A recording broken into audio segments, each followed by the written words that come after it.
2026-yilda fasad qismida eng trendga chiqadigan narsa bu poket yaga deb men qo'rqmasdan ayta olaman.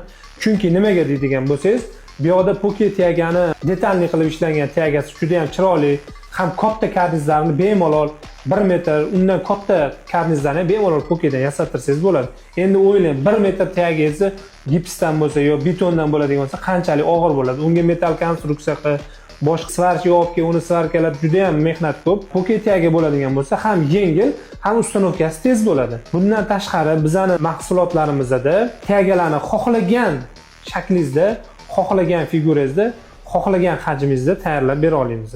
Hozirgi kunda mana ish jarayonidagi obyektimizda 1 metrlik 80 santimetrlik peshanalari 30-40 santimetrgacha karniz tagalarimizni ustanovka qilib beryapmiz. Buni ham ustanovkasi arzon bo'ladi, ham yengil bo'ladi. Tushib ketish ehtimoli juda ham kam. Agar sizga ham shunaqa neobычный tagalar va katta karniz parapetlar kerak bo'ladigan bo'lsa, bizning profilimizga bemalol murojaat qilishingiz mumkin.